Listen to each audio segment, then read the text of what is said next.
real quick before we get into today's video, I have a new channel you should check out if you like 3-star attacks. It will be everything archived, tons of 3-star attacks by the Town Hall level and the strategy. So guys, go ahead and check that out and enjoy today's video. Hey guys, Ashlane here, coming at you today with a much requested Town Hall 9 freeze strategy guide. So, like I said, a lot of you have been asking for this, so here it is. We'll talk freeze at Town Hall 9. You'll notice here that level 1 freeze lasts for 4 seconds, which is half the duration of a max freeze spell. So, what are our overall thoughts on freeze at Town Hall 9? Well, this is of my opinion. Of course, it's not gospel by any stretch, but I think that on a well-planned 3-star attack versus another Town Hall 9, meaning in Clan Wars, freeze should never really be needed. Now, freeze were initially brought into the game to counter Inferno Towers at Town Hall 10, so in my mind, that is still their place. What the introduction of freeze at Town Hall 9 has done is making hitting Town Hall 10s as a Town Hall 9 an actual a viable thing to do. And in fact, it's good strategy to do that if you can in Clan Wars. Have your Town Hall 9s hit Town Hall 10s. So level 1 freeze is not as bad as some of the general public think. Like we saw on the chart above or prior to this screen, level 1 freeze lasts for 4 seconds. Now, 4 seconds off an Inferno Tower, sometimes, especially on air attacks, is a perfect amount of time to get your balloons raged through there. So, carrying a freeze when farming can actually come in handy. And of course, like I just touched upon, Town Hall 9s now hitting Town Hall 10s in war is a thing. In fact, we're starting to see some Town Hall 9s 3-star Town Hall 10s, which before that level 1 freeze was introduced, honestly, you didn't see much of. It'd have to be a really rushed base. So now we're looking at bases like the first one I'll show you on these replays, where a Town Hall 9 actually 3-stars a Town Hall 10. Now granted, it's not a max Town Hall 10, but you can certainly, as a Town Hall 9, now with the freeze spell, you can certainly hit pretty much any Town Hall 10 with a decent chance at 2 stars.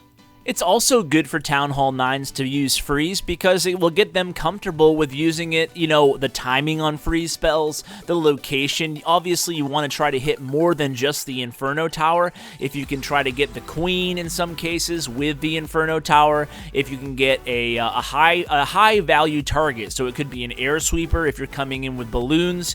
That's one of the most underrated things about using freeze. It's not just about the Inferno Tower. You pick a point to use your freeze spell where you can get the most value for your spell. So, for example, on this base, there's not a lot of great high potential on these targets because one Inferno Tower is set to single target.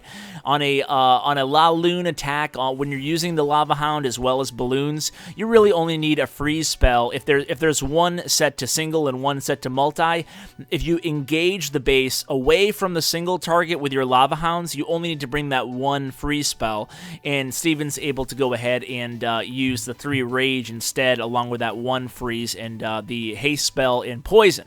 So anyway, the Queen stops her walk here. So why did he do this short Queen walk? Well, the answer to that would be that he saw that the enemy Queen was really poorly placed. Let's be honest here, guys. This base is not good. So this is exactly the type of base that you want to target, and with a shot at 3 stars as a Town Hall 9, you want to find these rushed bases at Town Hall 10 or these really poorly designed bases. This happens to be a little bit of both there. So then what you want to do is just send in your balloons, send in your La Lune attack, kind of like how you're used to doing already at Town Hall 9, and then just go ahead and use that freeze spell on the multi-target Inferno Tower. Now, when farming, freeze is even more useful because really, how often are you trying to 3-star Town Hall 10s as a Town Hall 9? How often do you see those rushed bases in your wars? It depends on what level clan you are in terms of, you know, how heavy you guys are, what kind of matchups you have, but this strategy can certainly help all farmers. Now, I brought you guys a Farming Without Heroes episode recently where I highlighted using this Balloonian or Lava Loonian army. I absolutely love this army. Granted, it's a little bit more expensive than a Jai Barch or certainly Barch, but it is really strong and really effective and really good to use when your heroes are upgrading. And as a Town Hall 9, let's face it, you never know when you're going to run into a Town Hall 10 that's a dead base or just totally stocked up on loot. So next time you do find one of these bases, you can go ahead and take advantage if you have that freeze spell ready. If you go ahead and rewind and watch it again, you'll see that Zach used that freeze spell. Perfect timing. Keep his balloons alive. I like to send in my minions right after the balloons, but I know a lot of people prefer to delay. It's just a little point of preference there, I guess. It depends on the individual. But anyway, when you're farming with Balloonion or Lavalunion as a Town Hall 9, I really like adding that freeze spell in case you come across those high loot, high value whales at Town Hall 10. So guys, thanks so much for watching. I hope you were able to pick up a tip or two for using freeze as a Town Hall 9. Thanks so much to my Patreon supporters, and thanks to all of you guys for watching. As always, take care. Hey guys, thanks for watching my video. Just a few ways you can help the channel out. Number 1, like. Number 2, subscribe. Number 3, comment. Tell me what you think of the video. I really appreciate it, guys, and it really helps me out a lot. Also, you can find me on social media. I'm active every day on Twitter at @clash_with_ash and on Bindle chat group #ClashWithAsh. And as always, you can find me on my website at www.clashwithash.com. Thanks, guys.